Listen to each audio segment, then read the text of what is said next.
And here we greet Kevin Mendes. As for today's video, remember that there were not only Mexicans and Mayas in the past. And yes, I know, it's been a while since I've posted videos from this section. That's why today we'll talk about a symbol of resistance that for the most part is not well known in Mexico or abroad. But on the contrary, a state of the country is named after him, surpassing even more famous figures like Moctezuma, Cuauhtémoc, or Nezahualcóyotl. I'm referring to the so-called King Nayar.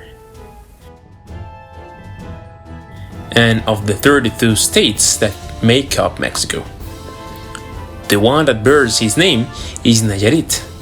Even in its current coat of arms, his presence is acknowledged. This coat of arms has various pre-Hispanic symbols, starting with the central part, where there are 7 human footprints, which symbolize the migration of the 7 Nahuatl tribes. This is because some believe that the mythical Aztlan was located in this state, which is why iron also appears here. The red stripe has a corn plant known as tepitl, which grows in some parts of the region. The yellow stripe has a bow and arrow, weapons that symbolize King Nayar.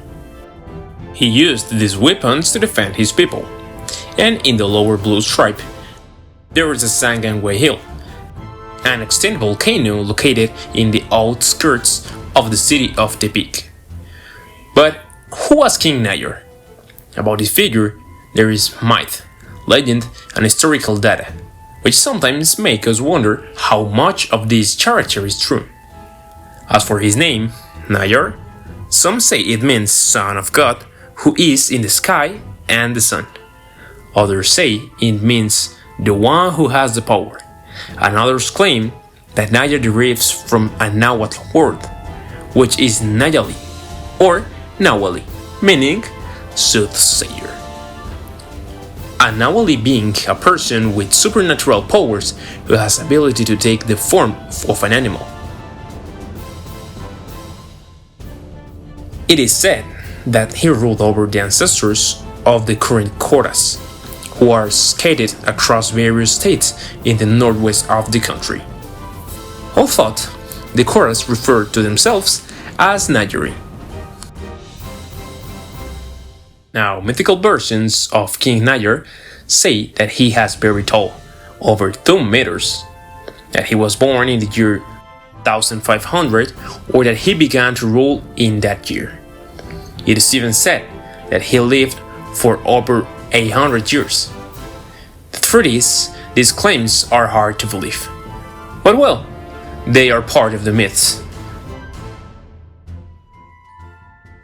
However, the more reliable historical data suggests that after the fall of Tenochtitlan in 1521, King Nayar was already ruling part of the Nayarit territory.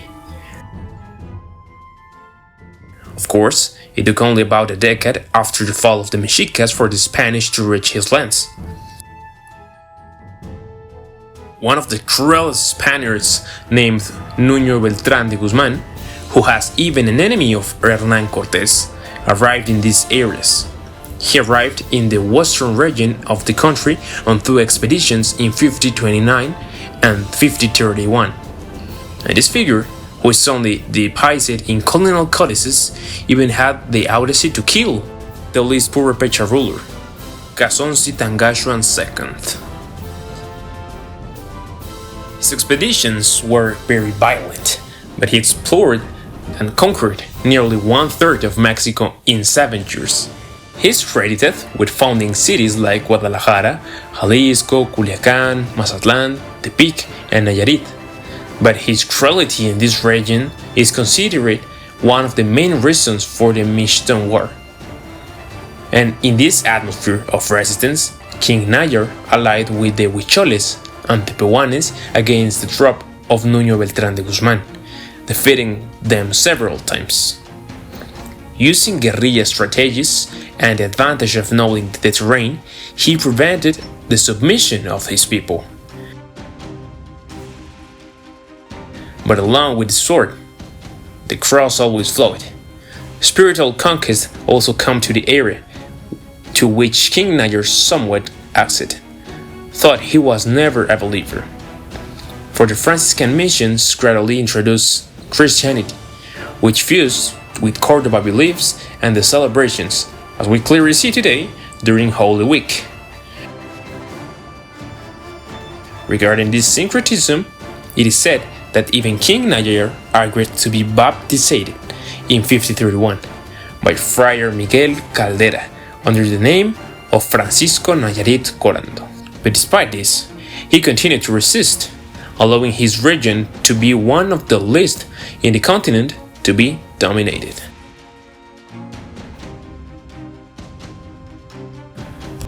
Some say he ruled until his death, and that after him, his lineage maintained its independence for 2,000 more years. He could not be captured or killed by the Spanish. But his myth did not end with his death, as this population had the custom of mummifying their dead. And of course, they did so with such an important figure. Over time, the CORAs preserved 5 mummies, placed at the 4 cardinal points.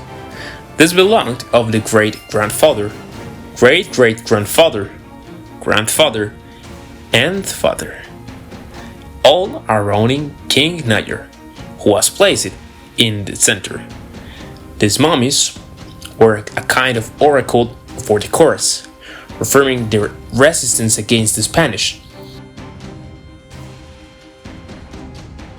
But in 1722, Captain Juan Flores de San Pedro, governor of Nueva Galicia, finally defeated the CORAs and invaded this scarred cave where the mummies were kept. To put an end to these heresies, he sent a mummified body of King Nayar to Mexico City, where the Holy Inquisition put him on trial for heresy.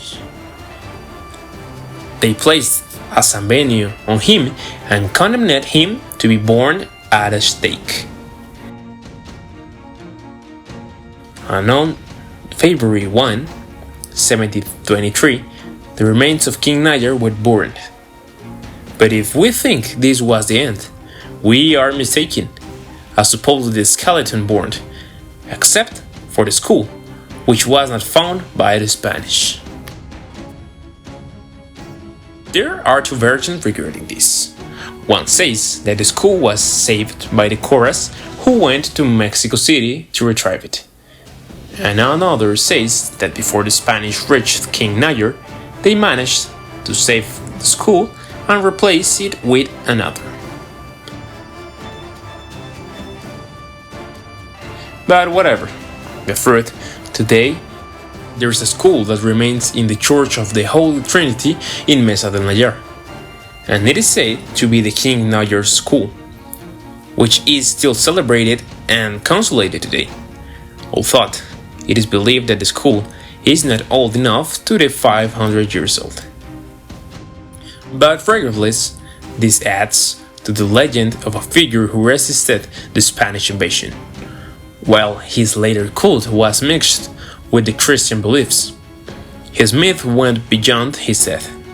He had a life as interesting as any other famous pre-Hispanic ruler of the time, to such an extent that a state of the Republic bears his name.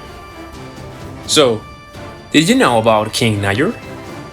And remember, there weren't just Mexicas and Mayas in the past.